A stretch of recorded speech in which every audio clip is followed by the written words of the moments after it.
ছোট একটা unboxing video নিয়ে চলে আসলাম। গিফট পেতে কার না ভালো লাগে বলো, তাও যদি হয় ফেভারিট পেজ ম্যাগনিফিসেন্ট থেকে। ওদের প্যাকেজিং টপ নচ, প্রত্যেকটা প্রোডাক্ট ডাবল বাবল র্যাপড করা থাকে। দেখো এই সুন্দর বোরোসিলিকেটের গ্লাসটা, দারুণ না? লিডের সাথে একটা স্ট্র ছিল কিন্তু। এখন দেখাচ্ছি এইটা, চা কফি যে কোনো জিনিস চুলাতে বানাতে পারবে এটা ইউজ করে। হানিকম্বের এই ছোট 20 সেন্টিমিটারের কড়াইটা নিয়েছি, পাশাপাশি দেখতেও কিউট তাই না? আমি একেবারে ছোট সাইজটা নিয়েছি, এর মধ্যে তোমরা 2টা নুডলস রান্না করে ফেলতে পারবে। আর একটু খেয়াল করো, পানি যখনই ঢাললাম তখনই কিন্তু দেখো চারপাশটা একদম বাবল হচ্ছে। ইটস নন স্টিকি, ডিমপোচ করে অনেক শান্তি পাইছি। তারপর নিয়েছি এই সুন্দর 26 সেন্টিমিটারের গোল্ডেন কড়াইটা, এর মধ্যে একটা মুরগি সুন্দর করে রান্না করা হয়ে যাবে। হানিকম্বের এই তাওয়াটাও নিয়েছি, শেষে দেখাবো না।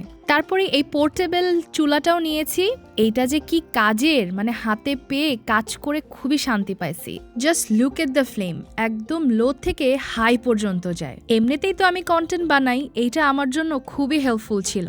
যখন কোনো রেসিপি করি তখন না বড় কড়াই অথবা তাওয়াতে না করলে প্রচুর ইনগ্রিডিয়েন্টস খরচ হয়, আর কন্টেন্ট বানানোর সময় তো একটা বাজেট নিয়ে করতে হয় তাই না? হ্যাঁ, প্রত্যেকটা কন্টেন্টের জন্য আলাদা একটা বাজেট থাকে। ঠিক যেমন আমরা অফিস করতে যাওয়ার জন্য আলাদা একটা ট্রান্সপোর্টেশন খরচ রাখি, ঠিক তেমনই কন্টেন্ট বানানোর জন্য এরকম একটা বাজেট রাখতে হয়। হানিকম্বের এই তাওয়াটাতে রুটি খুব সুন্দর মতন হয়, ভিডিও খুব সুন শেয়ার করব। এখন আসি এইটা নিয়ে।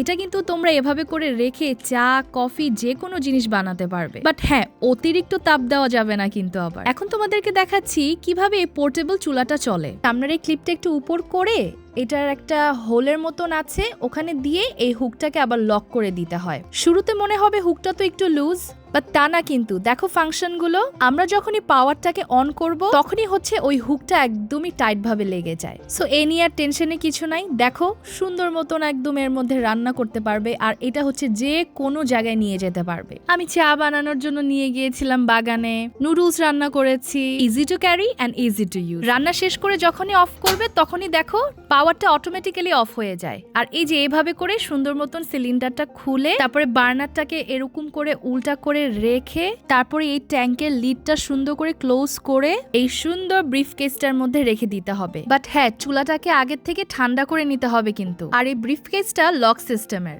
একটা কথা না বললেই না, ম্যাগনিফিসেন্ট হ্যাজ মাই হার্ট। ভিডিওটা কেমন লেগেছে জানাও কিন্তু। Thanks for watching, bye bye.